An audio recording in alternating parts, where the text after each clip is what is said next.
नमस्कार, सादर प्रणाम। पहलगाम का हमला आप सबको याद है। पहलगाम हमले के बाद जिसमें हमारे 26 लोग मरे थे।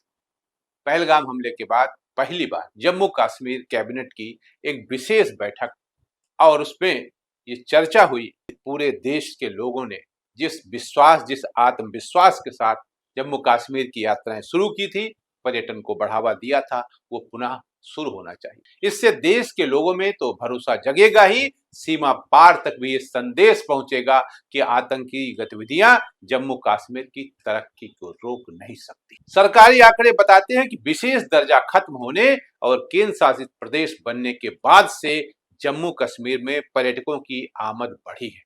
विधानसभा में पेश रिपोर्ट के मुताबिक 2021 से 2024 के बीच 7.49 करोड़ से ज्यादा टूरिस्ट यहां पहुंचे थे।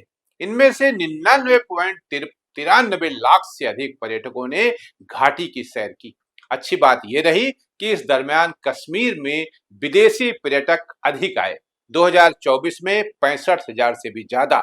ये आंकड़े केवल पर्यटन का हाल नहीं बताते, बल्कि साबित करते हैं कि जम्मू कश्मीर, खासकर घाटी में चीजें सामान्य हो रही थी। जो इलाका आतंकवाद का दंश दशकों से झेल रहा था, वो पूरे भारत के साथ कदम ताल करने लगा था। आतंकी इसी पर चोट करना चाहते थे। पहलगाम हमले का मकसद यही था, इसलिए पाक समर्थित आतंकवादियों ने टारगेट किलिंग कर देश में सांप्रदायिक उन्माद फैलाने की कोशिश की। पहलगाम के बाद जम्मू कश्मीर के तमाम पर्यटक स्थलों को बंद कर दिया गया था और होटल, टैक्सी वगैरह की 90% तक बुकिंग कैंसिल हो गई थी। ये झटका केवल उनके लिए नहीं है जिनका रोजगार सीधे पर्यटन से जुड़ा हुआ है। यह चोट पूरे राज्य की आर्थिक सेहत और टूरिज्म को बढ़ाने के हाल के वर्षों में किए गए तमाम प्रयासों पर है। मुख्यमंत्री उमर अब्दुल्ला ने ठीक कहा है कि अगर हम इन जगहों पर नहीं जाएंगे तो कौन जाएगा। अगर बंदूकों से डरकर घाटी को अकेला छोड़ दिया जाता है तो ये आतंकी मंसूबों की जीत होगी। यही तो वो चाहते हैं। उनकी गोलियों का जवाब देने के साथ साथ ये संदेश भी पहुंचना चाहिए कि हिंदुस्तान के किसी कोने में आतंकवाद के लिए कोई जगह नहीं। टूरिज्म, जहां तक मेरा मानना है, एक कॉन्फ्लिक्ट न्यूट्रल एक्टिविटी रहनी चाहिए। हमारे लिए टूरिज्म अपने आप में एक इकोनॉमिक एक्टिविटी है, लोगों के लिए कमाने का एक जरिया। वक्तन फवक्तन बदकिस्मती से इसको सियासत में भी उलझाया हुआ है, लेकिन मेरी हुकूमत के तरफ से मुकम्मल ये कोशिश रहेगी कि हम टूरिज्म को यहां के हालात से जो है इंसुलेट करें।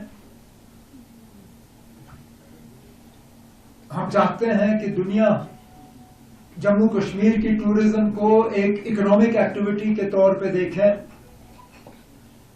बनिस्बत के किसी और तौर पे। और हमारी कोशिश रहेगी कि आहिस्ता आहिस्ता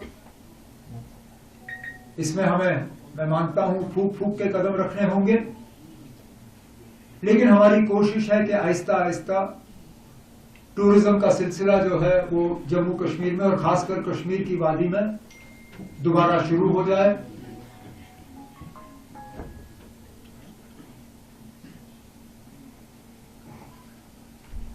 ये पिछले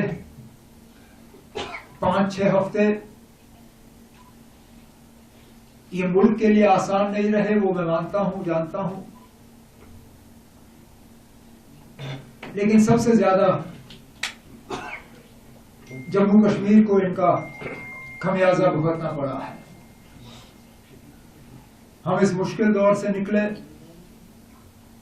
यही हमारी मुकम्मल कोशिश है, और इसके लिए जो हमें इक़दाम उठाने होंगे, जो कदम उठाने होंगे, वो मिल बैठ के जम्मू कश्मीर की हुकूमत जो है वो तय करेगी। और मैं मान के चलता हूं कि इसमें मरकज की हुकूमत का जितना हमें ताउन चाहिए होगा, उनके तरफ से वो ताउन हमें मिलेगा।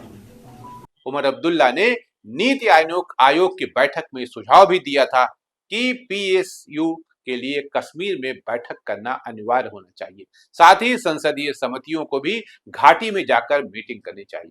ये कदम छोटे छोटे ही सही पर स्थानीय लोगों में सुरक्षित होने का एहसास पैदा करने के लिए बेहद महत्वपूर्ण है। इस कड़ी में पूर्व सीएम फारूक अब्दुल्ला की ये बात भी गौर करने लायक है कि केवल टूरिज्म पर निर्भर न रहकर इंडस्ट्री लाई जाए। इससे तमाम दूसरे रास्ते अपने आप खुल जाएंगे। उम्मीद की जा सकती है कि एक बार जम्मू कश्मीर में पर्यटन का बहाव फिर तेजी से बढ़ेगा। इसी के साथ आज नमस्कार।